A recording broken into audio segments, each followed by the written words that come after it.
Oke bang. Assalamualaikum warahmatullahi wabarakatuh. Selamat pagi, selamat hari Minggu di mana kita bang? Di taman, di taman lagi di mana? Di hutan kota. Hutan kota Baturaja. Jadi di sekali dikit di Baturaja tuh memang ada hutan Khusus untuk family time bang. ya. Itu di sebelah sana ada kawan-kawan lagi sama family asik menikmati hutan kota. Karena kan misalnya ini pribadi bang ya. Misal aku ke taman kota itu lebih senang di weekday bang. Sepi Memang ya. Misal jangan yang hari ini ya. Ya ini kan SFC bang.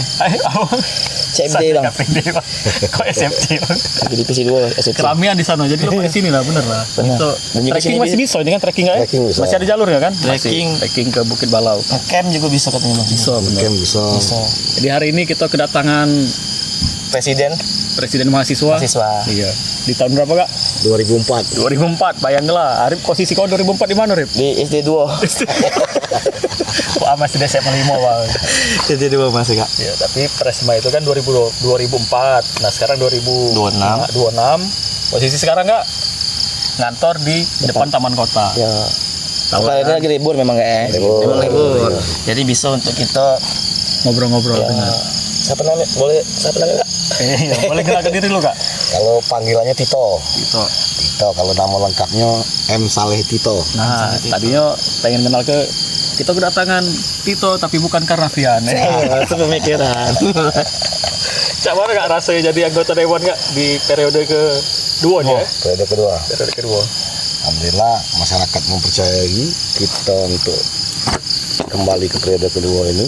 Memang jadi DPR itu agak punya tekanan yang berat karena hari ini kepercayaan masyarakat dengan DPR itu kan nilainya sangat rendah, Lemah kayaknya. sangat rendah. Jadi kita masuk jadi dewan dengan penilaian masyarakat yang sangat rendah. Itu tantangannya. Terasonan dua ya. Rasanya.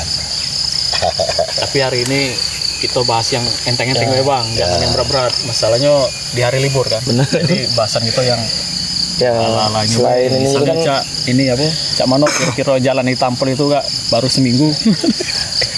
beratnya itu bang. Beratnya kayaknya malah ngomong masalah jalan bang. Kira enteng tadi. Tidak sebenarnya nampel jalan itu dana CSR apa dana apa sih kak itu kak? Dana pemerintah itu kak.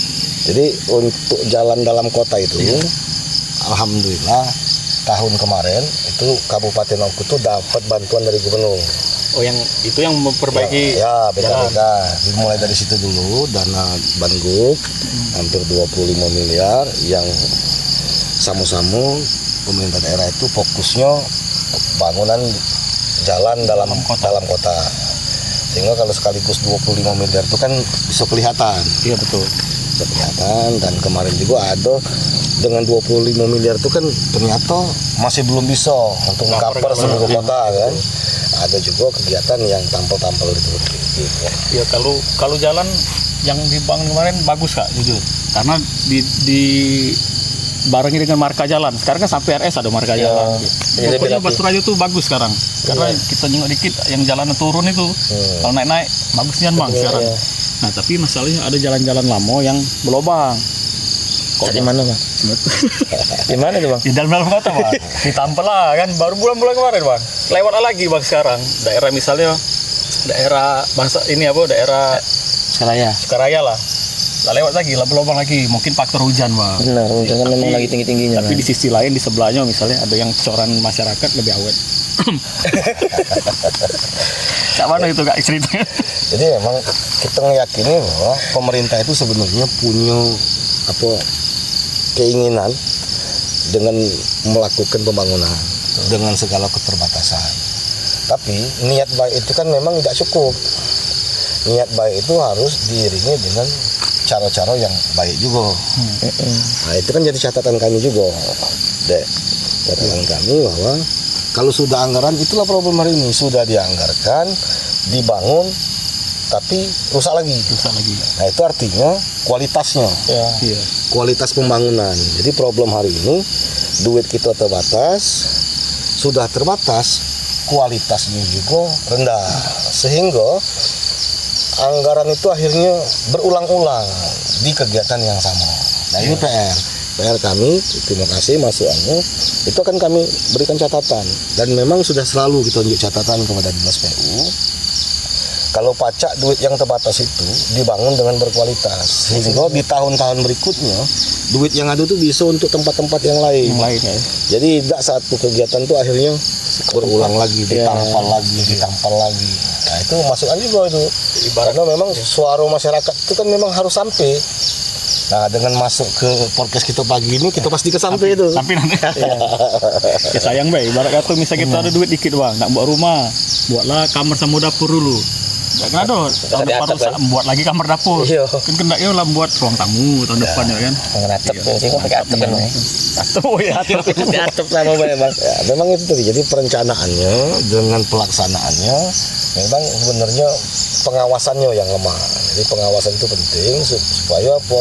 Supaya pembangunan yang diawasi itu bisa berkualitas. Jadi kalau yang kita ceritakan segmen pertama yang langsung berat ini itu lemahnya di pengawasan. Termasuk pengawasan kami DPR juga kan. Ya, itulah kita langsung ke tempat bahasan lain bang. Tapi kalau kan membahas ini kan kalau memang kat itu juga di apa di komisi 1 memang yang berhubungan sana enggak ya? Nah, kalau kakak kemarin periode pertama di Komisi 3 itu pendapatan daerah. Hari ini kakak coba tantangan baru di Komisi 1 di bidang pemerintahan. Nah memang untuk pembangunan itu ada di Komisi 2. Itu di Komisi 2. Tapi walaupun kakak di Komisi 1 bisa sampai masukan ke Dinas PU melalui praksi Golkar kan. Nah tapi kak background kakak ini kan selama ini kak yang aku pribadi kenal kakak tuh di Gempa Sabatra kak. Cinta lingkungan, penggiat lingkungan gitu kan. Nah kira-kira kak ini kan salah satu gagasan kakak nggak salah kayak hutan kota nih. Ya. Iyalah kan. Sampai ada lahan parkir. Kalau dulu awal-awal ngasih lahan parkir tuh uang nak kesini mikir-mikir udah nggak pakai mobil di mana. Nah sekarang alhamdulillah ada. Tak mana kira-kira perkembangan hutan kota kita nih kak? Ya jadi kakak kalau sekolah backgroundnya teknik sipil. Ya. Dalam kegiatan pendidikan di teknik sipil, kegiatan organisasi luar kampus tuh memang kita lihat di lingkungan, di sekitar alam. Jadi begitu kita masuk periode bersama, kita punya data loh. Ternyata salah satu syarat untuk bisa dapat adipura itu kan daerah itu harus punya hutan kota. Nah, harus punya hutan kota. Dan aku sudah ada punya hutan kota itu tempatnya di sini. Iya. Tapi memang pada waktu itu benar-benar hutan. Iya hutannya kan. Nah, hutan kota yang tidak ada sentuhan. Iya. Jadi bunyinya hutan, tapi tidak bisa dimanfaatkan untuk yang lain. Iya betul. Nah, coba kita masuk ke situ dengan adik-adik dan kawan-kawan lingkungan. Kita coba manfaatkan supaya fungsi hutan kota itu berfungsi bukan cuman judulnya hutan kota, tapi hutan kota yang bisa dimanfaatkan oleh masyarakat. Maka kita masuklah ke situ, kita coba tata sama-sama sama kawan-kawan. Waktu itu kita mulai dengan diskusi publik, ngajak pemerintah daerah, mana hutan kota ini bisa dimanfaatkan untuk kepentingan rekreasi masyarakat. Karena kita yakini hari ini mungkin hutan kota itu belum terasa nih manfaatnya karena masih banyak hutan. Tapi di 20-30 tahun yang akan datang begitu pertumbuhan penduduk itu sudah padat, ruang terbuka hijau itu akan semakin sempit. Nah hutan kota itu akan bermanfaat. Jadi hutan kota yang ini nih kak dengan luas sekian ini punya pemerintah kak ya? Punya pemerintah. Tidak bisa diganggu gugat ya? Tidak bisa diganggu. Tidak kasih irisan sama warga atau apa? Ya. Nah, bebas ya loh pokoknya. Kalau awalnya karena hutan kota itu judulnya hutan kota dan tidak ada yang ngawasinya, ya namanya masyarakat banyak yang memanfaatkannya. Mulai dari perbatasan, terus pohon-pohon di dalam banyak yang ditebangi. Nah, alhamdulillah dengan kita masuk dengan kawan-kawan lingkungan masuk ke sini, penebangan itu mulai bisa di 100% tidak aktif lagi. Memang penataan hutan kota ini nggak bisa satu kali, dia harus berkelanjutan dari tahun ke tahun dan perlu perhatian pemerintah. Karena kalau desain kita sudah diidekan nih hutan kota ini. Di sini ada jogging tracknya lumayan, hampir 3 kilo lebih putarannya. Naik pucuk. Ya. Kalau untuk di kota-kota besar, salah satu tempat yang lebih menarik untuk trekking itu ya daerah-daerah yang banyak pohonnya. Iya betul. dengan suasana Enak, ya? yang naik turun kan, ada dengan sungainya, ada puncaknya kan. Iya. Dan itu memang belum terrealisasi, tapi rintisan jalannya sudah ada. Udah ada benar. Mudah-mudahan pemerintah daerah ke depan kita dorong untuk bangun fasilitas hutan kota ini. Dan kan awal-awal peresmian ini ya masalahnya itu kan trekking ke pucuk kalau itu. Iya. Trekking bawa ada acara-acara musik. Waktu itu bupatinya masih Waktu itu masih PNT. Pak Apo dulu. Pak Edward Chandra. Iya, Edward Chandra.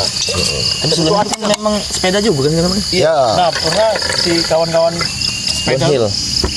Downhill itu buat trek ini. Iya. Salah satu yang ngaku tuh Jimmy kan sama Kak Adi itu kan. Panjang ini trek yang sampai bawah. Panjang. Iya. Asik mereka tuh. Sebenarnya misal kawan-kawan belum pernah ke kota-kota, coba main dulu. Di bawah ini ada aliran sungai. Terus pernah juga aku jengok kayak anak-anak TK tuh flying fox loh di sini. Ya. Jadi kegiatan outbound bisa ini. Banyak di sini dipakai. Iya. Jadi memang konsepnya, memang hutan kota ini jadi tempat edukasi. Kita pengen dorong pemerintah mulai dinasnya untuk memanfaatkan hutan kota ini bukan cuma fungsi hutannya, tapi fungsi edukasinya, memperkenalkan masyarakat tuh sejak dini terhadap lingkungan. Karena Iya. politik itu, seluruh urusan politik itu sampai internasional ada dua isu yang tidak bisa hilang. Apa itu ya? Pertama salah satunya isu lingkungan. Karena Lingkungan, ya. isu lingkungan ini, pertumbuhan manusia itu harus berdampingan dengan lingkungan. Ya. Jangan sampai pertumbuhan manusia itu mengorbankan pertumbuhan lingkungan, sehingga lingkungan itu akan rusak, yang akhirnya sumber daya lingkungan itu akan mengganggu kehidupan manusia kita ini. Iya ya, karena kita ngerusak, kita yang terganggu akhirnya. Kita yang terganggu. Kan bisa hilang juga kayak kalau tidak dijagonya enggak ya? Ya mungkin salah satu contohnya banjir tahun kemarin ya. Ya kalau contoh paling kecil kalau kita cerita tentang hutan kota ini. Hutan kota ini namanya Bukit Balau. Tempatnya di Bukit Balau. Turunan Bukit Balau ini itu RS Sriwijaya, RS Selindo. Jadi hujan itu kalau di Bukit Balau ini larinya ke bawah. Jadi kalau ada banjir yang di Sekarjaya itu selain sumbatan di hilir, itu curah hujan di hulu itu tinggi, sehingga resapan banyu juga rendah. Iya karena Iya. Ya, ini kalau hujan lempeng nian banyunya. langsung ngalir udah. Ya langsung. Tapi karena ini masih banyak pohon-pohon, insya Allah aman lah sini ya. Ya tinggal problem hulunya kita selesaikan, sumbatan-sumbatan di hilirnya juga diselesaikan. Di hilir tuh di tempat pembuangan akhirnya kan. Mudah-mudahan pemerintah ini sudah 3 tahun ini agak stop ini pembangunan di sini, fasilitas di sini. Ini mudah-mudahan ke depan kita bisa dorong lagi, karena memang kemarin COVID, terus kita kehilangan kepala daerah kan, mungkin anggarannya juga banyak pemotongan, sehingga mudah-mudahan kalau agak stabil hutan kota ini bisa Tapi selain lagi. pemerintah juga bisa dari pihak lain juga untuk support bisa kali ya? Ya, jadi pihak lain itu, Bang, pihak lain tuh galak bantu. Cuman kalau tidak dipinta kadang-kadang kan dia tidak tahu nak bantu kemana kan. Tidak tahu. Tidak tahu. Kalau pemerintah yang kemana ini deh? kakek pemerintah yang kita dorong untuk manfaatkan CSR, BUMD, BUMN kan bisa masuk ke sini kan. Karena hutan kota ini ya namanya sudah ada, tapi fasilitasnya masih minim, sehingga uang itu diukur dari bukan jumlah kunjungan, tapi lama kunjungan. Oh, mau kesini tuh ngapoi lah seberapa lama ya? Ya, jadi ukuran fasilitas itu mempengaruhi lama kunjungan. Bener. Kalau uang kunjung itu sudah banyak, Iya. artinya Tapi ramu dah kayak. tentang hutan kota ini sudah banyak yang tahu ada hutan kota, maka pengunjung itu datang. Tapi lama kunjungan itu terbatas karena fasilitas. Contoh, dia lagi lemak-lemak duduk, nak kencing. Nah, WC tak ngatik, balik lah akhirnya. Maka fasilitas penunjang, karena semakin lama mereka berkunjung, lama kunjungan itu mempengaruhi manfaat dari hutan kota itu dewek. Iya benar gitu. Karena kalau lama berkunjung, akhirnya dia lapar, perlu makan. Ya. Karena lama berkunjung, kawannya bertanya di mana, kawannya datang. Iya karena tidak terlalu jauh kan bisa nyusul. Jadi lama kunjungan itu dipengaruhi oleh fasilitas penunjang. mudah-mudahan lengkap lah fasilitasnya ke depannya. Cak tadi kencing itu ya bingung bang, gitu lah. Salah satu juga ini juga kan. Bingung kan? Ya aman yang cowok enak kan.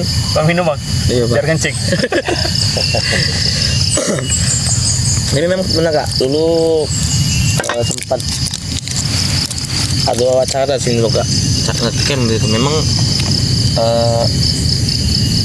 sudah ada fasilitas tapi memang kayak kakak tadi memang kurang sana tadi kak. Ya betul kan. Nggak salah, gagasan kakak juga acara ngecamp gitu kak. Ya bagian dari metode untuk meningkatkan pengunjung kan. Sebenarnya ada hal yang bisa didorong yang itu sifatnya ilmu pengetahuan. Iya. Jadi kita pengennya hutan kota ini jadi lab hutanan. Iya. Jadi lab hutanan di hutan kota ini dengan infrastrukturnya bisa membuat pembenihan pohon-pohon yang sudah ada nanti lagi yang langka. Pohon apa Jadi, misalnya kak? ya contoh misalnya pohon apa kayu yang lama itu namanya Kulit. kayu merbau. Pohon-pohon lama yang sudah hampir habis. Iya. Jadi hutan Kalau ini pohon apa yang cek-cek ini kak? ini pohon yang cepat tumbuh, pelawi kan. Batang pelawi ini, pule. Batang pelawi. Berarti bukit pelawi itu mungkin gara-gara banyak batang pelawi. Mungkin ini, banyak pelawi. Dia cepat tumbuh kan. Sekarang kan di tol-tol tuh penghijau perindangnya banyak pakai pohon pelawi. Dia cepat tumbuh, rindang kan. Nah, kalau dia ada lab kehutanan, kita bisa pertama anak-anak sekolah itu bisa datang, jadi ada ilmu tentang hutan, pohon-pohon yang ada di hutan, satwa-satwa yang ada di hutan. Salah satu untuk edukasi ke generasi Datang. yang akan datang. Sebenarnya setenang ini bang, ya suara-suara ini bang. Tidak didapat ke bang di tempat ini nih yang suara ini kita dapat itu waktu kita masih kecil dulu. Mungkin Kak Dito sama aku masih dapat entah mengkorip. Dapat di dosen bang, dari dosen bapak. Masih dapat suara-suara main itu di dekat rumah tuh. Di Jepang itu aku nonton di YouTube, bahkan ada terapinya yang ini bunyi-bunyi. Iya. Jadi terapi kesunyian hutan itu kan datang ketenangan karena tingkat perkotaan itu tingkat stresnya tuh tinggi. Jadi memang problem perkotaan itu salah satunya perlu tempat-tempat yang bisa menghadirkan suasana yang mendatangkan ketenangan kan. Nah, hutan kota ini kita yakini mungkin hari ini belum terasa manfaatnya begitu besar untuk masyarakat, tapi kami yakin di 20 tahun yang akan datang jumlah penduduk yang meledak, tingkat sosial masyarakat yang begitu padat kan, sehingga kesetresan menghadapi kehidupan ini perlu ruang-ruang yang ini guys. yang saya ini dan ruang hijau ya. pada akhirnya akan ada ngomong, woi ngapa tak luas ke lagi hutan kota pada waktu itu. Nah, sekarang luas hutan kota ini berapa Kak, sekarang? Kalau secara administrasi 10 hektar. 10 hektar. 10 hektar. Kayaknya kurangnya memang enggak Kalau sekarang pecah uang kebanyakan, tapi kaget. kurangnya nih. Jadi kita contoh Punti Kayu. Nah, iya. Punti Kayu itu tahun 90-an itu termasuk akak pribadi ngomong, untuk apa hutan ini? Tapi hari ini tinggal Punti Kayu itulah lagi di Kota Palembang yang masih hutan. Nah, jadi perlu memang untuk masa depan itu sama pecah ini apa tukang batu cincin itu kebanyakan uang nih cincin itu jadi pemakai. Oh ini cincinnya bagus, oke. Tapi kalau tukang batu dia tahu sebelum jadi cincin, oh batu ini kalau dipoles bagus. Oh iya. Nah, jadi memang kita hari ini perlu wong-wong yang bisa ngajak tentang apa yang akan terjadi ke depan, apa kebutuhan masyarakat ke depan. Sudah baca untuk ke depan. Sudah kita siapkan hari ini kan. Kemungkinan untuk memperluas lagi tidak bisa lagi saya ya. Karena mungkin sudah tanah warga ya. Bisa ya. Bisa, tapi tinggal cocok-cocokan lagi ya. ya tinggal pemerintah kan. Kurangnya 610 hektar di 20-30 saat ini ya. lagi. Oh iya untuk depannya. Karena wong masih banyak amanah hutan kumiba aja wong. Iya sekarang.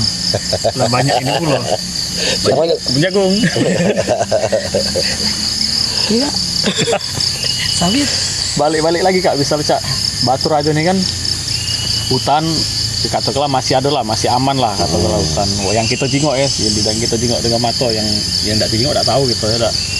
Sama sungai. Batu Rajo ini kan jembatan ada berapa juga ada Kak? Jembatan Hoga 1 pertama itu lagi lo aktivitas. Akhirnya jembatan 2 kan. Jembatan 3 Ramayana. Sekarang sudah ada jembatan Hoga 4. Mungkin ke depan nambah lagi jembatan ini Kak, jembatan-jembatan yang besar ini kan. Berarti kan Batu Rajo ini dialiri oleh sungai ini kan memang Kak. Kira-kira apa harus, kan sungai kita masih bagus nih. Sayang kan misal kejadian yang di kota-kota besar tuh. Ya, jadi kalau cerita jembatan itu sebenarnya bukan jembatan 4 baik. 4 itu cuman di Batu Rajo. Iya. Yang kita ketahui. Di luar-luarnya banyak. Dari hulu tuh ada jembatan lagi. Di Gunung Meraksa itu ada jembatan lagi. Di Karanglantang ada jembatan. Di Pengaringan ada jembatan. Terus lagi maju ke sana di Lubuk Batang ada jembatan. Di Bayang ada jembatan. Ke Datun Banuayu kan. ya ditambah itu jembatan yang permanen ya, ditambah Itu ini kan sebenarnya masih minum banyu sungai Kak. ya Dalam arti kata PDAM ngambil banyu bersumber dari Sungai Ogan kan. Mumpung masih agak bagus tuh ini, kira-kira bisa dikatakan menurun kualitas banyu gitu nih Kak. Kalau aku masih kecil kan di tahun 90-an. Di pinggir sungai tuh bang, ikan tuh banyak kan bang dulu. Kak masih Ya, nunggu iya. banyu apa lampu batok kan. Sekarang jingok lah berkurang ikan itu, entah kemana larinya. Itu kan salah satu ciri kalau sungai itu lah tidak sebagus dulu kan, tidak salah. Nah, kira-kira Kak, menurutnya kan ya. cak mana biar sungai itu tidak cak di Iya. Kali Ciliwung kayak kali apa? ya jadi memang karena kita mulai dari bawah Batu Rajo ini dulu tumbuhnya karena sungai. Jadi masyarakat berkumpul di pinggir sungai, bertambah jadi kota. Harusnya masyarakat Batu Rajo itu harus berterima kasih. Kalau tidak ngatik sungai mungkin tidak setumbuh ini masyarakatnya. Iya. Mungkin nenek moyang kita yang dulu tidak milih di Batu Rajo sini kalau bukan karena sungainya. Iya. Karena milih tinggal tuh karena ada sungainya. Karena pusat perdagangan zaman itu kan lewat sungai. Lahiran ya. Ya, dari sungai. Maka sudah sewajarnya Kabupaten Oku ini, Kota Batu Rajo ini, kalau nak membangun kotanya harus membangun sungainya, karena sebagai urat nadi kehidupan kebutuhan masyarakat Batu Rajo dari hulu sampai ke hilir bersumber dari air sungai yang masih sangat tinggi. Nah, jadi memang bahasanya, jadi sungai itu bukan harus dipastikan ngalir dari hulu ke hilir, tapi karena itu fungsinya memang air itu mengalir dari hulu ke hilir. Ya. Tapi tidak cukup sampai situ. Masyarakat Batu Rajo harus memastikan Sungai Ogan ini mengalir dari generasi ke generasi. Nah itu yang penting. Jadi bukan cuma ngalir dari hulu ke hilir, dia juga harus dipastikan bisa dimanfaatkan dari wong dulu hari ini dengan yang akan datang. Nah untuk permasalahan ini kan memang kadang-kadang lemahnya kita itu baru menyelesaikan persoalan atau masalah itu begitu sudah jadi masalah. Iya. Harusnya sebagai wong yang Kota Batu Rajo ini kota pendidikan, harusnya untuk wong yang berpendidikan menyelesaikan masalah itu dari memproyeksi potensi masalah. Jadi sesuatu itu sebelum dia jadi masalah sudah diproyeksi sehingga masalah itu tidak terjadi. Iya. Nah untuk hal-hal yang kayak itu memang untuk dorongnya kan memang kebanyakan kalau belum jadi masalah belum galak nyari jalan keluarnya. Nah maka Nunggu jadi masalah dulu. iya, Jadi dulu. harusnya proyeksi masalah itu sudah kita perhitungkan bahwa di kemudian hari kalau perilaku kita seperti inilah maka potensi kerusakan sungai itu mungkin dari hari ke hari akan lebih cepat rusaknya.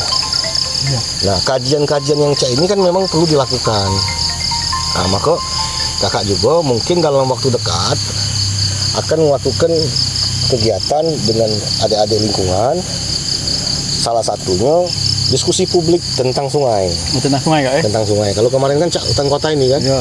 supaya masuk dalam pikiran pemerintah, maka ide gagasan itu kita diskusikan dengan mengajak pemerintah, mengajak tokoh-tokoh masyarakat lokal untuk diskusikan, sehingga hasil diskusi itu menghasilkan pikiran-pikiran bahwa oh hutan kota ini perlu. Akhirnya pemerintah mau masuk. Nah sungai itu juga mungkin tanggal 27 berhubungan dengan reses kakak kakak ngadukan diskusi tentang sungai, Diskusi publik ya. diskusi publik. Kita coba kita ngundang juga BPDAS dari provinsi. Insya Allah kalau dari dia provinsi, ada nanti halangan dia bisa mudah-mudahan bisa datang. Mudah-mudahan datang. Terus ada juga penggiat sosial budaya masyarakat itu Pak Doktor Hendra Alfani kita ajak juga Mantap. supaya dia bisa mengeluarkan pikiran-pikiran dari sudut pandang sosial budaya kan. Iya. Kita ajak juga Pak Direktur PDAM. Nah, Direktur PDAM itu selaku uang yang menggunakan air sungai. iya. Untuk masyarakat Untuk banyak. masyarakat banyak. Nah kita juga ajak tentang Dinas Lingkungan Hidup.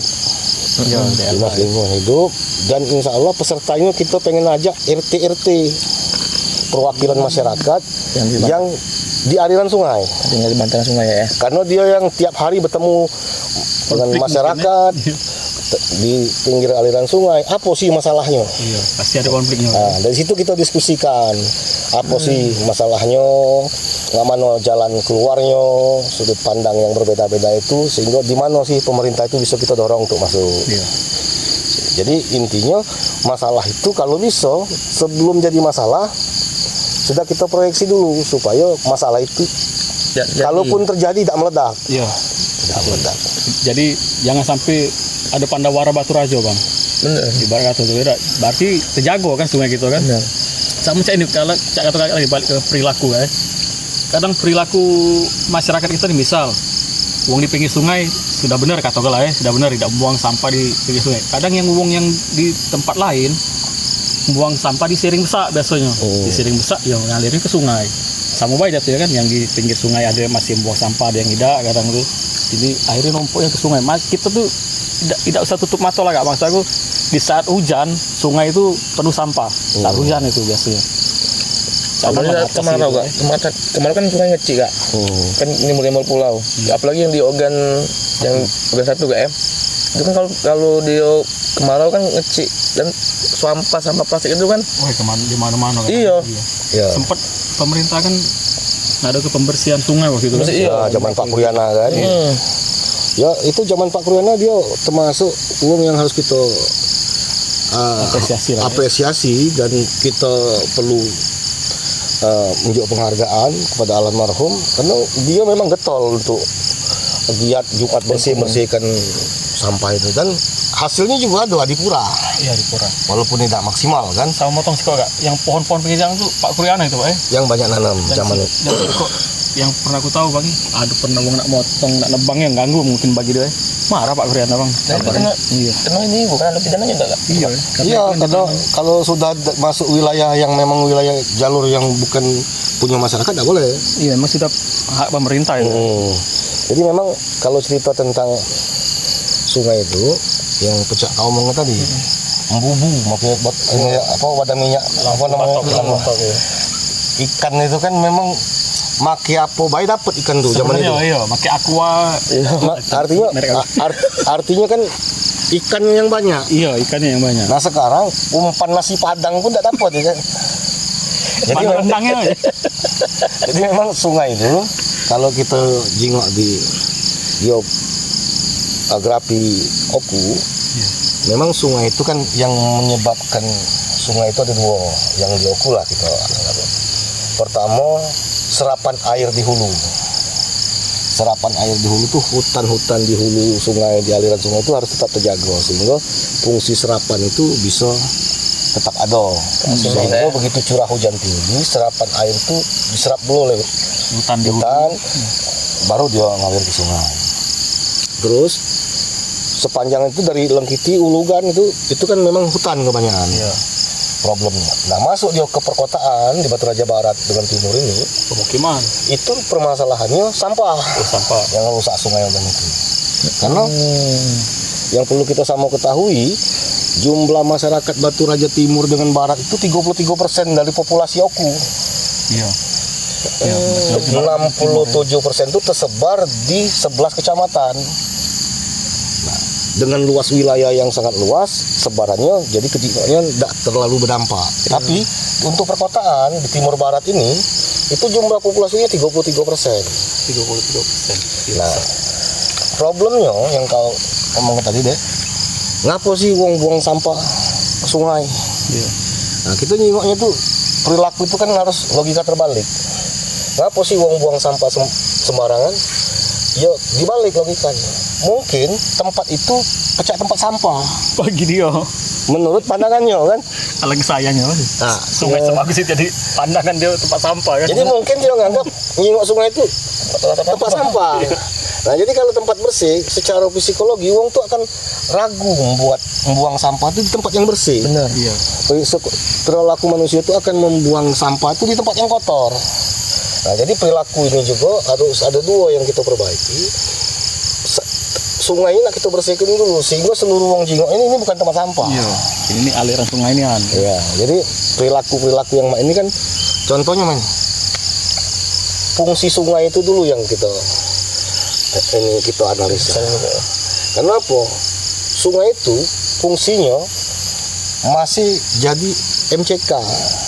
Iya betul. Mas. Mandi, cuci, kakus. Wong mandi, wong nyuci, wong Ya habis segala macam. di sungai. Yang kedua, uang buang sampah. Iya. Nah, untuk uang buang sampah ini, ada hitung-hitungannya. Satu orang itu menurut analisa perhitungan menghasilkan sampah tuh 0,4 kilo per orang per hari. Per orang.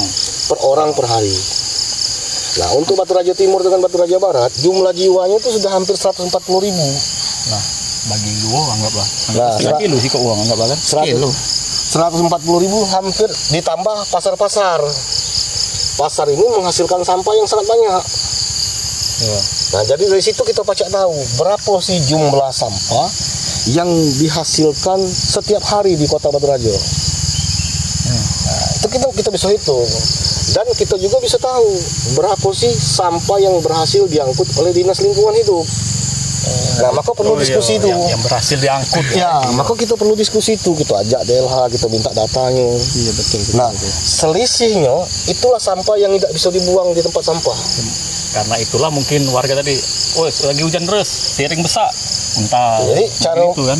cara matematikanya, tadi kita bisa tahu jumlah penduduk Timur Barat dengan hitungan satu orang per hari membuang sampah.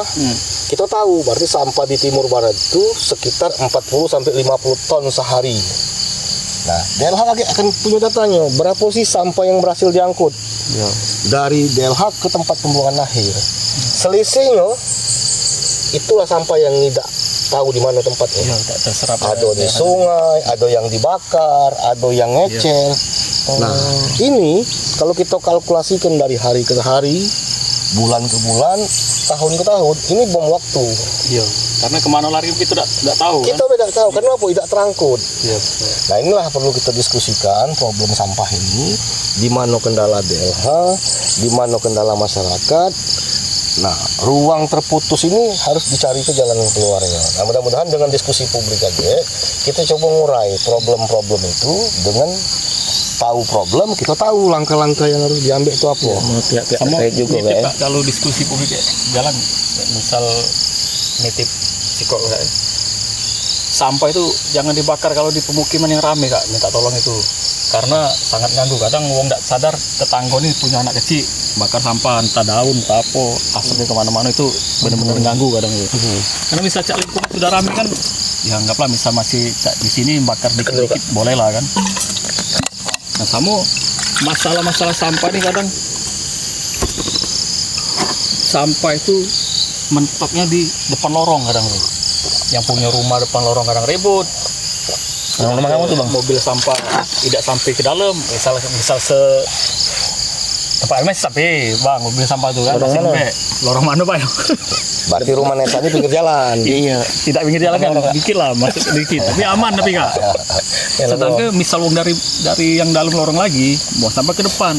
Yang punya rumah ini ribut kadang. Yo, jadi Kadang ributnya ke kita, ke jingok kita sekali-sekali kadang kan ribut. Nah itu masalah yang saya itu mudah-mudahan bisa selesai di nah, mudah-mudahan lah nanti diskusi publik kita undang juga kawan-kawan dari media, dari penggiat-penggiat Nomaoi ya. Nomaoi. Kita ajak galau-galau ide pikiran-pikiran, masukan-masukan itu kan diperlukan sebagai data awal untuk kita memetakan problem terus nyari solusi. Nah, tapi pada prinsipnya ini sederhana.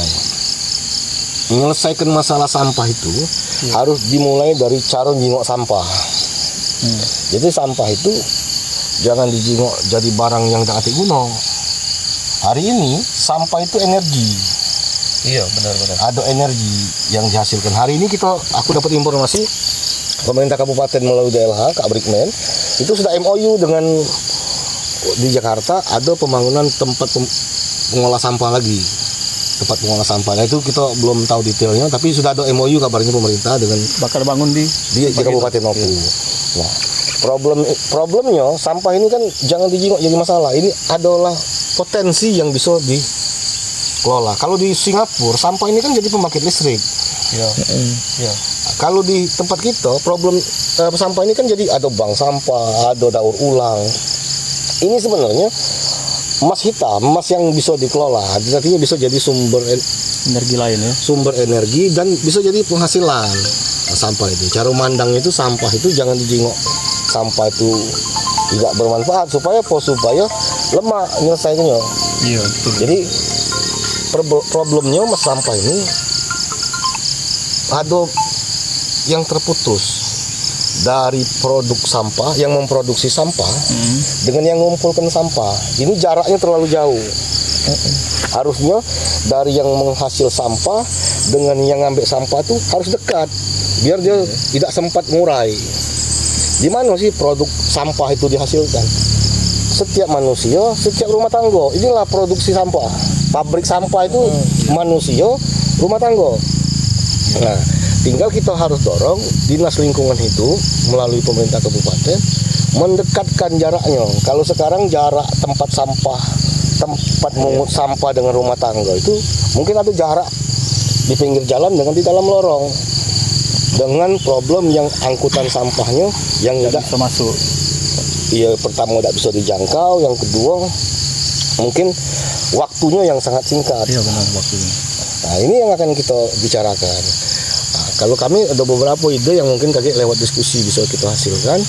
Mungkin jangkauan DLH yang tidak bisa sampai ke produk yang menghasilkan sampah, pabrik sampah. Pemerintah terkecil yang harus dilibatkan. Di mana itu? RT maksud. Lurah, RT, RW. Ini yang harus dilibatkan. Sehingga jarak antara yang memproduksi sampah manusia dan rumah tangga bisa sampai ke yang ngambil sampah. Mudah dikoordinir nggak ya? Ya, jadi mudah-mudahan dengan diskusi itu kakek problem-problem ini bisa kita diskusikan.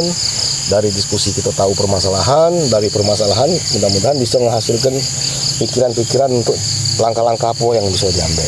Ya itulah ya sebenarnya. Mudah-mudahan lah sesuai dengan. Ya, tanggal 27 jangan datang lah.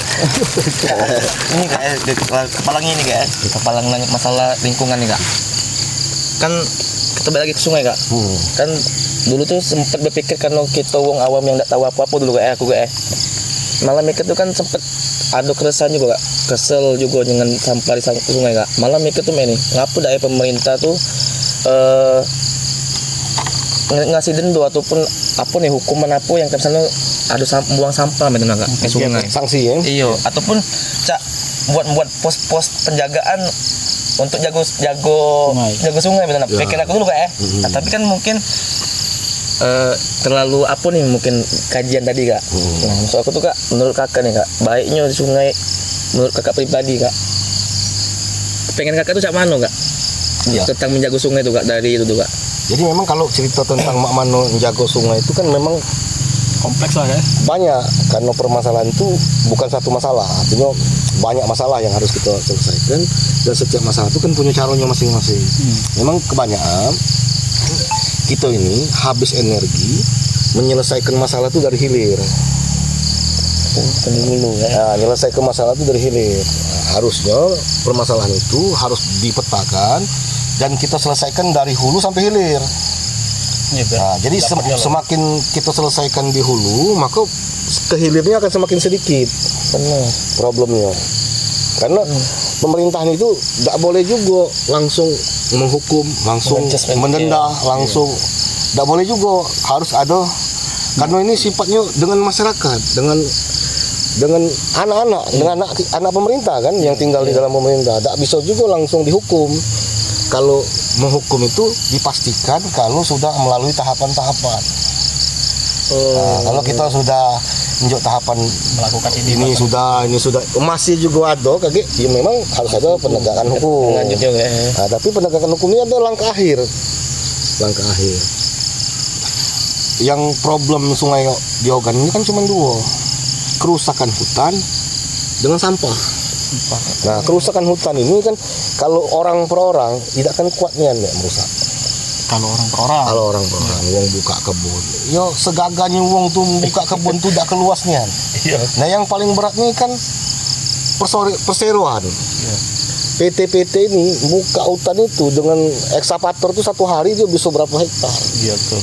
Nah, dia gunakan berapa alat berat. Nah, yang ini yang menghancurkan hutan dan tidak membuat hutan itu pada prinsipnya punya kemampuan untuk memulihkan dirinya dewe. Iya. Jadi hutan itu kalau dia sudah rusak, diam kan baik, dia punya kemampuan untuk memulihkan dirinya sendiri. Tapi kemampuan memulihkan dirinya itu tidak berbanding lurus dengan kecepatan kita merusaknya. Jadi kecepatan merusaknya dengan kecepatan dia memulihkannya tidak berbanding lurus. Maka untuk yang urusan perseroan itu memang sudah diatur sebenarnya, namanya AMDAL. AMDAL ini harus diperketat dan diawasi untuk urusan yang kerusakan hutan. Nah, kalau di kota urusannya tentang sampah tadi. Sampah. Yang kita nih sama-sama tinggal di pinggir sungai. Iya betul. Kakak ini rumah dengan sungai itu udah ngerti jarak. Nanti jarak lagi ya. Ya, aku dengan sungai itu saking deket itu tidak ada jarak. Lah berunan lah. Jadi buka tuh langsung sungai kan. Jadi tidak ada jarak aku dengan sungai itu. Nah, aku coba kaji deh, kapan aku terakhir mandi sungai? Nah, kapan nggak? Aku udah lupa kapan terakhir mandi sungai. Kapan terakhir aku aktivitas di sungai? Problem sungai itu kan, kalau problem sungai di Oku ini kan juga kalau untuk di Oku menyebabkan problem sungai itu di hulu hutan yang sudah gundul. Betul. Nah, hutan yang gundul itu kalau dia sebabkan oleh perorangan itu tidak berdampak terlalu besar. Aman-aman mela ya. Insya Allah masih aman-aman baik karena kemampuan orang membuka kebun itu tidak terlalu besar. Katakanlah sektor. Nah, yang nak kita selesaikan cepat itu perusahaan-perusahaan ini harus diawasi, harus benar-benar AMDAL-nya berjalan. Karena perusahaan lah yang punya kemampuan untuk merusak hutan itu dengan masif. Dengan cepat ya. Iya, karena dengan alat-alat beratnya kan. Nah, untuk perkotaan, permasalahan sungai itu sampah, itu yang paling besar. Sampah diiringi dengan perilaku yang masih MCK di sungai. Karena dia ke sungai itu bawa sampah. Iya, betul. Kalau dia mandi, cuci, dia bawa sampah sambil bawa sampah. Dan kita tidak bisa salahkan. Ngapa dia ke sungai? Karena di rumahnya tidak banyak bersih. Iya. Ngapa dia buang sampah ke sungai? Karena tempat buang sampah lain tidak ada. Bener Pak. Nah, perilaku ini yang coba kita kaji sama-sama. Apa sih penyebabnya? Apa sih langkah yang bisa kita ambil? Apa sih kebijakan yang pemerintah yang bisa dihasilkan dari problem-problem ini? Jadi kalau problem sampah yang di sungai tadi, masalahnya kan sampah. Kamu untuk lebih pasti itu tukang pancing yang pacak. Udah bersampah, udah ikan. Ya, wong mancing tuh yang ngomong, ini sampah kali. Nyangkut di sampah. Nah, sampah ini kan kita urai. Kalau kita menyelesaikan masalah sampah di sungai itu, maka kita cerita tentang sampah. Di mana sih pabrik sampah? Ya. Pabrik sampah itu manusia dan rumah tangga. Itulah pabrik sampah. Itulah pabrik sampah. Ditambah dengan aktivitas umum seperti pasar. Itulah pabrik sampah. Tapi kalau pasar, DLH bisa datang. Iya, untuk ngangkut sampah. Untuk ngangkut sampah.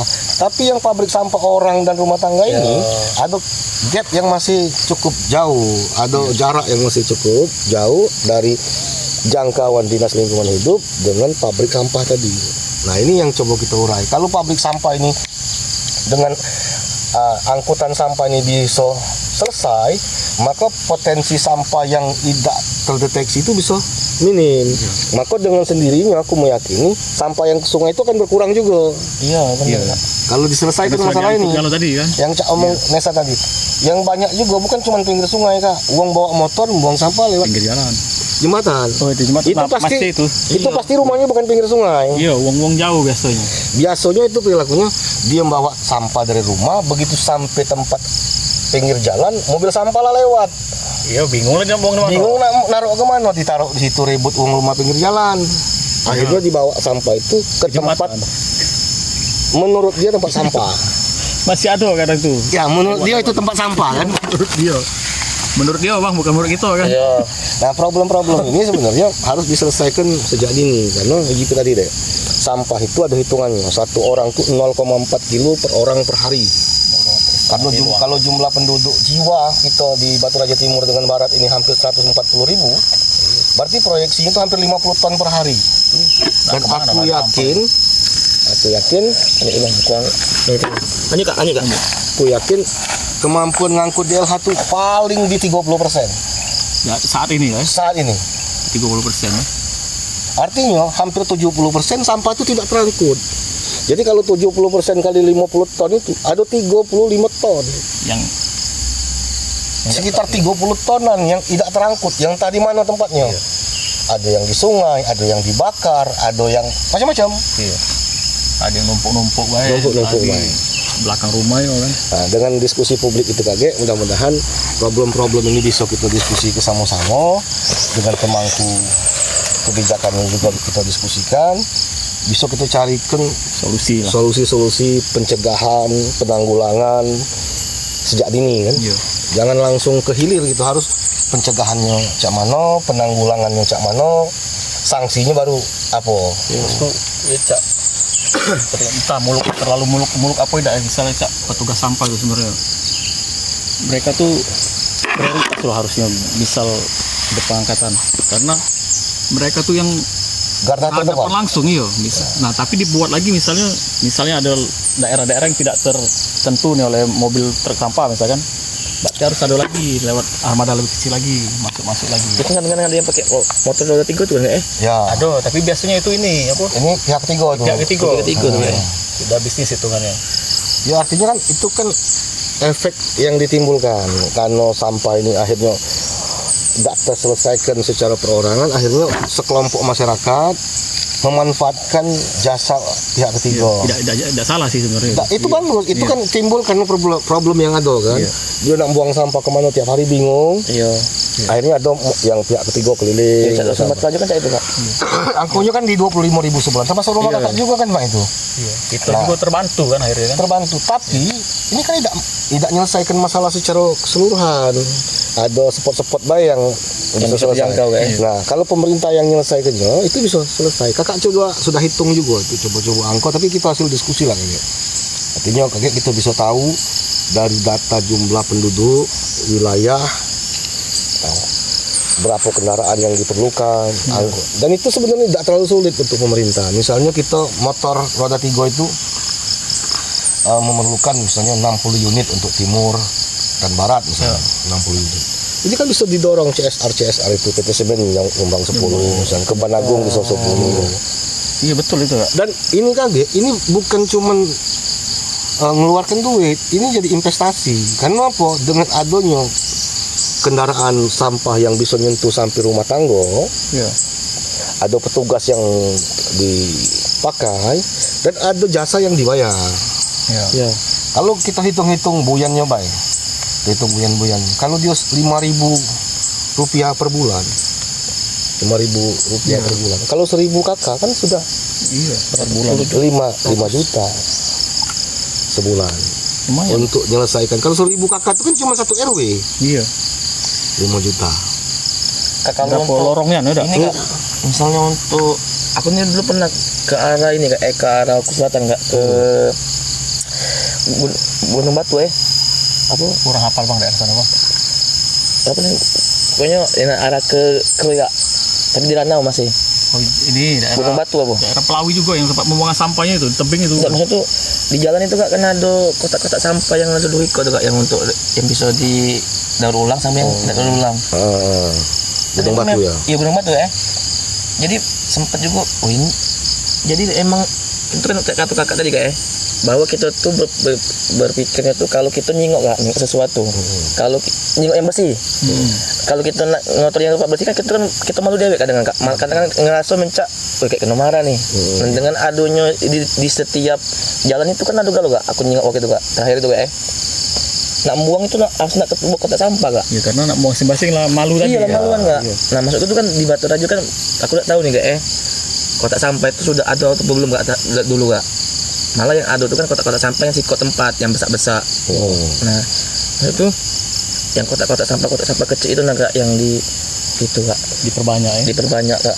Ya maka kakek dari hasil diskusi itu agak keluar problem itu. Aku pastikan tempat sampah itu pasti sudah ada di Batu Rajo. Tak mungkinlah sekelas kabupaten tidak ada tempat sampah yang memisahkan organik dan non organik. Cuman mungkin jumlah volumenya tidak sesuai dengan jumlah penduduk. Artinya spot-spot itu mungkin baru menyentuh ke tempat bagian kumpul-kumpulan publik, misalnya di Taman Kota atau di Ramayana atau di tempat-tempat publik lah. Belum sampai ke tempat-tempat masyarakat. Memang problem sampah itu memang harus diuraikan karena ini bom waktu. Tapi ini memang belum terlalu jadi masalah yang dirasakan untuk masyarakat hari ini. Maka uang lingkungan itu memang memproyeksi, menunjuk tahu dari hari ke hari. Ini loh problem kita ke depan. Ini loh problem kita ke depan. Contoh hutan kota. Hutan kota ini belum ada yang apa hutan kota. Iya. Di belakang rumahku masih banyak hutan. Itu hari ini. Tapi maka kita pastikan bahwa sesuatu itu bukan cuma untuk hari ini. Sama kayak Sungai Ogan tadi. Sungai Ogan itu bukan cuma kita pastikan ngalir dari hulu ke hilir. Tapi harus kita pastikan secara fungsi juga harus bisa dimanfaatkan, dinikmati dari generasi ke generasi. Jangan sampai anak cucu kita yang 50 tahun, 100 tahun kemudian ngingok Sungai Ogan itu Cak Citarum. Iya, jangan sampai lah. Karena perkotaan Batu Rajo ini industrinya akan makin tumbuh. Pasti. Industri itu kan semakin banyak, jumlah penduduk semakin banyak. Nah, kalau belum dibuatkan aliran-aliran problem sampah ini, dia bisa jadi Sering jatuhnya lagi. Sungai di India tuh ya. problem besar. Iya. Maksud aku saluran ini bukannya dimaksudkan dengan siring, tapi saluran sampah secara sistem. Nah, dibuat salurannya, sistemnya itu dari rumah tangga, ada sistemnya ini sampai dia. Maksudnya itu wong kaget takutnya sungai itu jadi siring gitu Kak.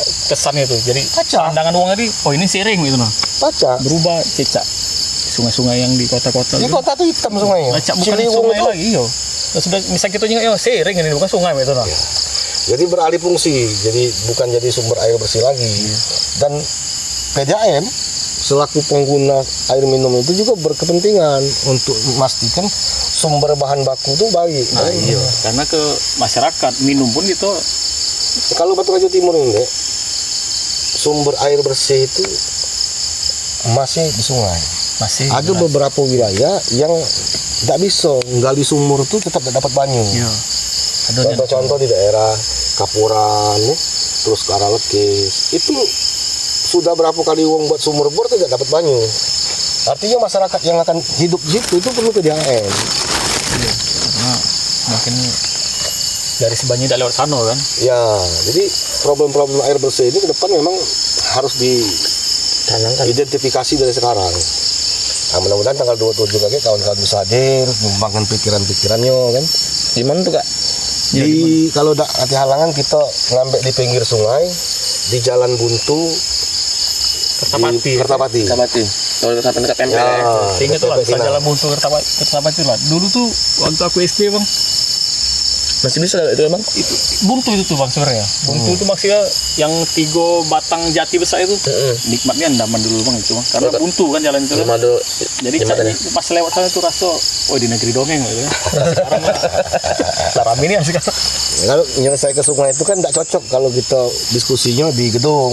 Iya, tidak masuk. Ya, kalau kita selesai ke di pinggir sungai, objek yang nak kita diskusikan tuh kejingoan, problem yang nak kita selesaikan tuh juga kejingoan kan. Lagi diskusi ada buang sampah pulau kan. Tangkap. Jadi problem-problemnya bisa kita urai kan. Itu memang bagian dari reses kakak kedua ini. Dan mungkin ke depan memang untuk perkotaan ini reses itu tidak cuma tentang pembangunan.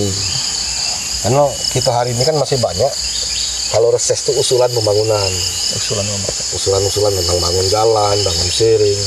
Tapi kalau untuk anggota DPR, menurut kakak, anggota DPR Batu Rajo Timur perkotaan, problem-problem sosial, problem-problem masyarakat itu sebenarnya banyak yang belum menyentuh.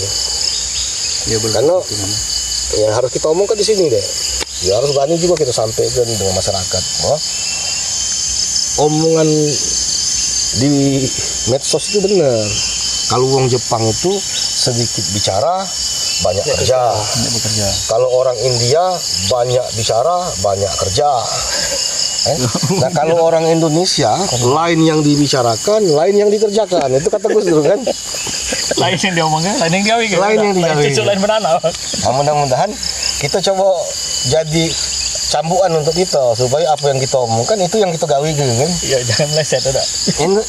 Ini baik ini kita harus sampaikan. Memang itu bukan omongan yang kita anggap benar. Iya. Contoh kecil nih. Dulu zaman Pak Edi membangun pasar induk.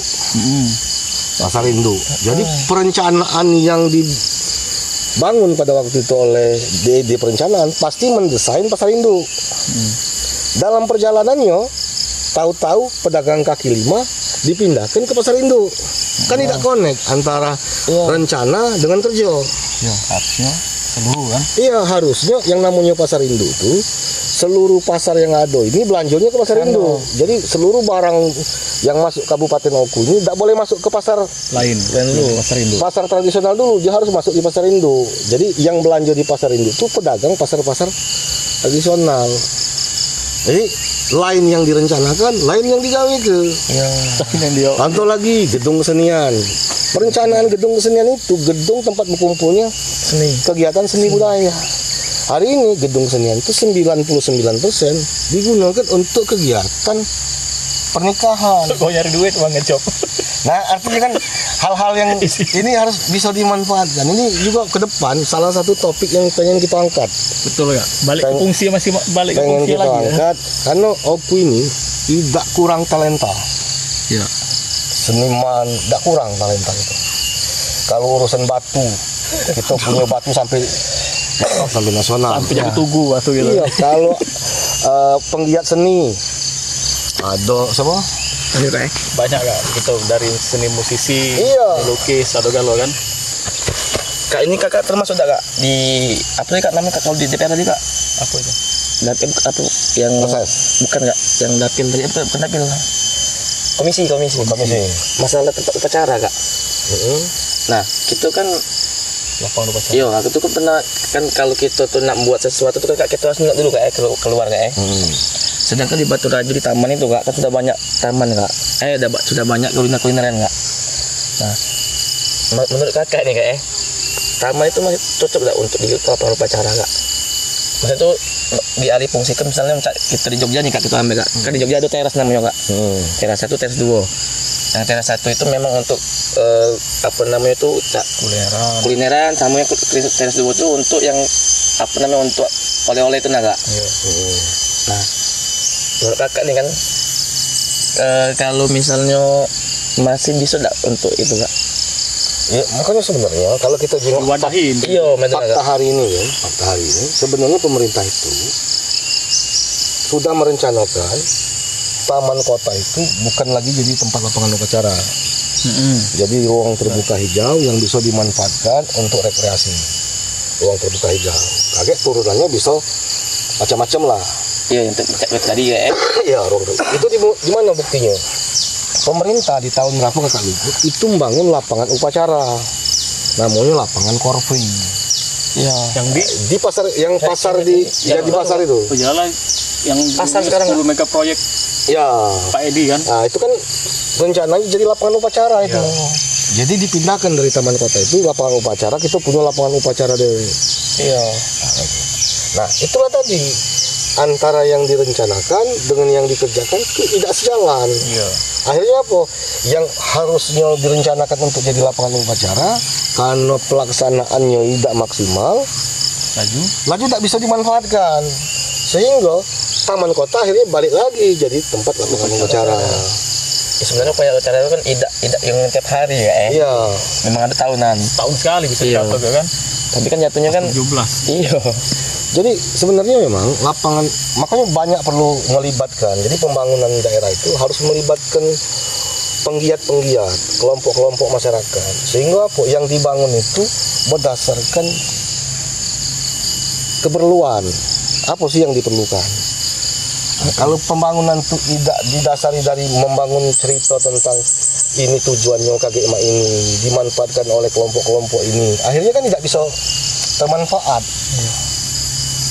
Maka pembangunan itu harus dibuat dulu narasinya, ceritanya apa yang nak kita buat ini, arahnya kemana, siapa yang manfaatnya, penggiat apa, masyarakat apa yang bisa manfaatnya, sehingga pembangunan itu benar-benar bermanfaat. Ada uang yang nak manfaatnya. Iya. Nah, untuk bisa bermanfaat itu harus melibatkan masukan dari Masyarakat. iya kelompok-kelompok masyarakat tadi. Pecah hutan kota ini kan pikiran dari kawan-kawan lingkungan. Nah, kami perlu tempat ini. Banyak aset yang tidak bisa dimanfaatkan. Nah, kita kesenian oku ini kan ngetop dari zaman dulu. Iya. Tapi tidak ada. Di mana sih pasar seni? Di mana sih tempat kelompok? Ada dewan kesenian. Ada dewan kesenian. Iya. Mungkin dewan kesenian belum ketemu, belum dapat fasilitas itu dari pemerintah. Mungkin itu bisa kita dorong. Nah, mungkin kakek ke depan di reses berikutnya setelah diskusi sungai, kakak pengen ngobrol dengan kawan-kawan seni, dengan dewan kesenian, ngobrol apa sih problem. Karena di tahun 2022 kakak sudah masukkan anggaran untuk membuat studio rekaman. Alatnya sudah ada. Studio rekaman. Ke musik ya? Ini untuk musik. Sudah lengkap alatnya. Cuman bangunannya belum ada. Tidak terlaksana oleh PU. Karena seni itu kan puncak paripurna seni itu kan karya. Iya betul, karya. Jadi uang seni itu bukan diukur berapa panjang rambutnya. Enak. Berapa gondrong rambut? Iya, berapa banyak tatonya. bukan berapa senti tatonya, tapi berapa karya yang dihasilkan. Iya. Nah, untuk karya ini kan perlu ruang, dikasih ruang. Di mana ruangnya? Kalau musisi di mana dapur rekamannya, berapa karya yang sudah dihasilkan, baik itu lagu daerah. Karena lagu daerah itu jangan salah tuh. Yang punya lagu daerah itu cuma Jawa, Timur, Indonesia Timur, Padang, Medan, itu punya. Bahkan lagu daerah itu sudah nasional. Uang Jawa nyanyi lagu Medan, saking lemahnya lagu Medan. Lagi lagu timur sekarang. Tiap wedding dikit lagu timur diputer. Jadi Nana manis. salah satu Bola balik. promosi daerah itu kan salah satunya dari seni. Nah, kita pengen musisi itu melahirkan karya-karya itu. Yang ini lagu mana? Ini lagu Oku Palembang. Iya. Misalnya jadi kak dapur rekaman lah kata kalau nama itu kan. Iya ya benar. Bener. Itu cak mana kayak misalnya musisi nih tiba-tiba pengen rekaman di situ fasilitasnya bisa Dimanfaatkan. Jadi yang pasti ini pasti lebih mudah, pasti lebih murah kalau dia rekaman ke tempat lain. Harusnya itu logikanya. harusnya ya karena difasilitasi Negara yang punya alatnya sudah kita adoke waktu itu cukup lengkap dengan kualitas bagus, tinggal tempat. Nah, tempat kemarin rapat terakhir dengan Kahameng Kadin Kominfo yang baru kita dorong supaya dibangun gedung ruangannya kan tidak terlalu besar. Itu di Radio Sukses. Di Radio Sukses. Iya. Sehingga studio rekaman itu bisa ada, sehingga karya-karya yang dihasilkan itu tidak perlu ke Palembang dia nak rekaman. Termasuk juga pemerintah nak mensosialisasikan kegiatan-kegiatan bisa lebih mudah. Nah, itu kita dorong itu 2023 rasanya sebelum kakak PAW periode pertama itu sudah kita adukan alat itu. di 2006 malum lah 2007 bang. Allah 2007. Aduh, insya Allah lah itu kalau kita sama-sama kawal kan. iya mudah-mudahan terrealisasi cepat lah Iya.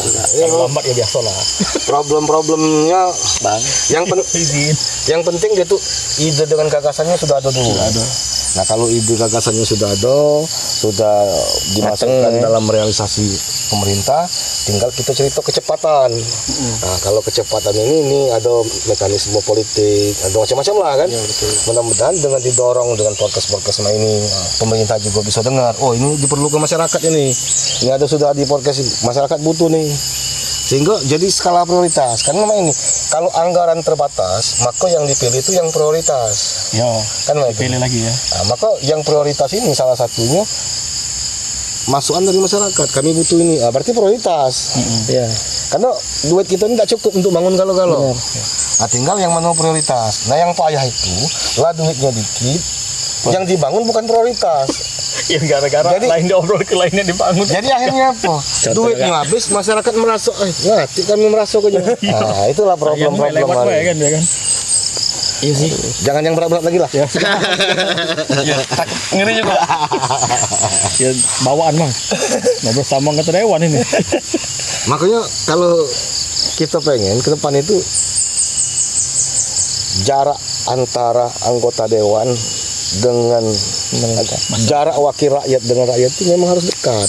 Iya, udah bicara sama bisa. Jadi aspirasi itu tidak terhalang. Iya, kita sampai. Iya, bukan dewan yang tidak galak dengar ke aspirasi masyarakat. Cuman mungkin problemnya itu masyarakat dengan dewan itu memang berjarak. Iya. Bukan dewannya baik nggak disalah ke galaknya. Kadang masyarakat juga. Iya. Ay, Rumah lah ya. nah, Iya, lapisin di duluan. Iya. Padahal ya mudah-mudahan kedekatan dan memang ke depan politik ini ya kita harus akui deh, masyarakat hari ini agak rendah penilaian terhadap anggota dewan. Citra dewan itu kan lagi terpuruk dan ini problem kami, catatan kami ya, tidak pacak nyala ke masyarakat. Mungkin fakta yang dirasakan masyarakat itu. iya, yang terasa. Nah, salah satu caranya ya kami secara pribadi coba untuk masuk ke bawah, karena kalau kita kan dari ketua BEM Unbara, kalau dulu kan kita yang ngomong ini. Jadi teori hari ini kita praktek kita hari ini, dulu kita demoi wong, hari ini kita didemoi wong. Dulu kita ngusul kamu harus ini, kamu harus ini. Hari ini kita balik ke ngomong itu, aku harus ini, aku harus ini. Kan cuma itu problemnya. Dan kita tidak tahu. Mungkin 2000 sekian Arif maju udah. pacak jadi dewan kan. Amin. Biasa dulu rumah. Iya bang. Dan nambah jumlah penduduk tadi Bang. Bukan cuma sih kok bang. Kalau jadi jangan lupa ya. Minimal yang duit kok emeli dah. Orang tuang rumah dah. Jumlah dua rumah ya. Datanya napi lain pula. Milih baru. Apalagi Bang, ada Bang? Caknya mantap Bang obrolan ini Bang. Iya. Memang termasuk ke kesah juga lah bang ya, masalah cat sampah dengan sungai tadi Ngobrol bang. hari ini Cak curhat Bang. Bener bang. Ya, karena kan kita kan dekat dengan wakil rakyat. Iya. Kita kan rakyat. Izin. Dan ini cerita para alumni kan, alumni Unbara. Unbara. Iya. Unbara kalau gitu. Nah jadi untuk Unbara tidak jauh-jauh bang ya. Contohnya Jadi anggota dewan. dewan. Itu kuliah di Jerman. Iya, Unbara ada sih kok Kak. Mungkin banyak yang temen yang kita kenal, ada si Rifa kemarin dia beasiswa kuliah di 3 negara loh Kak. Ya. Limo negara. Mantap lah, maksudnya alumni Unbara itu sebenarnya mantap. Memang banyak data expose bae. Ya, pertama alumni Unbara, yang kedua Oku cerita Oku. Oku ini ya, Oku secara global ya. Dulu masih 3 Oku. Ini penyumbang pemimpin-pemimpin Sumatera Selatan. Mantap ya. Ada Ramli Hasan Basri, Saibang Giman, ada Edi Yusuf, ada Herman Dev. Jadi Oku ini penyumbang pemimpin tingkat provinsi. Jadi sebenarnya talenta kepemimpinan, talenta bidang-bidang lain itu Oku ini banyak. Banyak loh ya. Iya, itu sejarah, itu catatan sejarah. Bener. Nah, cuman hari ini itu tidak dijadikan kebanggaan. Harusnya kan bangsa daerah yang bersatu harus membangun kebanggaan terhadap daerahnya kan. Oh, daerah ini punya potensi yang tinggi sehingga daerah yang besar itu malu melakukan hal-hal kecil, apalagi hal-hal yang tidak berguna. Iya. Bisa gitu nih Bang. Balik ke alumni Unbara nih Kak. Ada cerita apa Kak? Nah, lupa. Kalau di Unbara itu sebenarnya hari ini yang kita pengen kawan-kawan di Unbara itu sebenarnya mental untuk mengkritis itu masih menurun. Iya. Hari ini kan kita tadi dia ngomong, kalau kamu pengen bangsa ini maju, ngomonglah. Jadi njuk masukan. Kalau pengen Oku ini maju. Ini maju itu ya sama-sama pemerintahnya bekerja, diinjuk masukan, diinjuk kritik.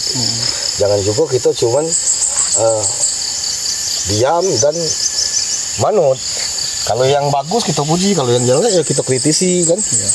Ya, karena kita tidak tahu, mungkin kader-kader dari Unbara itu yang bakal jadi pemimpin-pemimpin masa depan. Salah satunya kan Salah satunya Kan masa depan kan 2024 Bang kan. waktu Unbara. Ini masa depan. Dan juga ngeritiknya juga mungkin dengan cara yang benar kayak Ketua partai pula alumni Unbara ada. Salah satu ketua partai. seluruh partai kayak berpolitik ini. Joni Awaludin Unbara. Iya. Si Yudi itu kan ketua partai sekarang. PKS. Yudi. Oh ya, Yudi ketua PKS tuh. Nah, Mantap sebenarnya. Tinggal kita jadi ketua apa gitu. Ketua rumah tangga dulu. Kak dikit lagi Kak, mau masih nih ketua habis sih kayaknya. Siap, lanjut lah. Kakak kan membara nih Kak. Kakak kan juga sebagai apa ya pencinta alam Kak ya. Saat itu belum ada Kak di Unbara tuh yang sekarang Kak, Gapura sekarang Kak. jadi kakak lihat di lingkungan itu bukan di melok organisasi kampus. Langsung di luar. Langsung di Ya, luar. memang kita lingkungan itu dari luar. Waktu di kampus dulu sudah ada namanya Gapura kan. Oh, sudah memang ada dulu Kak ya. Gapura namanya. Jadi waktu itu kita zaman Presma itu kakak waktu itu lebih ke pergeseran dari pemilihan Presma itu melalui perwakilan. Nah di zaman kakak menggeser Presma itu dibuat pemilu raya. Kakak lah pemilu raya. Kakak waktu itu masih dipilih oleh perwakilan. Perwakilan Nah, masih. setelah kakak jadi Presma, zaman kakak yang buat pemilu raya. Waktu itu Rahmat Ali Dintar yang dipilih kan. Cuman itulah pondasi awal yang kita buat. Jadi demokrasi di kampus itu dibuat dengan pemilihan pemilu raya. Dari cinta alam Kak, kok bisa Kak? Nah, karena kita memang punya kawan banyak, itu senang di organisasi kan. Nah kebetulan memang banyak kawan nongkrong ini wong lingkungan. Akhirnya kita membuatlah waktu itu di luar namanya KPA Gempa Sabatra. Tahun berapa KPA Gempa Sabatra? Lainnya Kita bentar lagi ulang tahun yang ke-22. masih lah Ulang, 22. 10 tahun masih. ulang tahun yang ke-22 tahun. Hampir seumur sama aku kan 25 sekarang Bang. Sama, kode 4. Sama lah kakak juga baru 29. Waktu itu masih umur 7 tahun masuk. Lumayan lama ya Gempa Sabatra. Ngapa kita ke lingkungan? Karena tadi isu yang paling mendasar dan tidak pernah bisa hilang itu isu lingkungan. Mana manusia tumbuh berdampingan dengan lingkungan kan. Tidak lepas Kak ya. Kan lingkungan itu lah yang menghasilkan itu untuk kita kan. Emang kita tarikan lingkungan tuh di umur-umuran 80-90-an Bang saya Bang. Setelah kita merasakan ini ya. Karena mainnya masih main ngebolang. Masih dari para ke hutan. Iya. Masih mandi sungai. Sekarang kan habis mandi main gadget Bang sekarang. Benar. Tidak jak dulu. Habis mandi lagi semua. Bubu tadi ya. Ada pesan-pesan agak untuk generasi muda? Iya, generasi muda. Ada untuk kawan-kawan lah intinya Kak. Tentang apapun itu bebas, tentang pemerintahan, tentang politik atau tentang alam, boleh Kak. Ya, Digabung juga boleh Kak. Digabung boleh. kalau pesannya itu sebagai anggota dewan ya pesannya kami pesan ingatkan kami, kritisi kami karena kami ini bekerja mewakili masyarakat banyak. Kadang-kadang ada sesuatu yang tidak bisa kami lihat tapi dilihat masyarakat, tidak bisa kami dengar tapi didengar masyarakat. Itu bantu kami, tunjuk tahu kami, kritisi kami supaya kinerja kami ini dari hari ke hari bisa terus lebih baik sehingga citra DPR itu dari hari ke hari bisa kita perbaiki. Itu sebagai anggota dewan ya. Kalau sebagai alumni Unbara, semangat Unbara. Karena dari Unbara banyak lahir aktivis, penggiat, pemimpin yang bertalenta.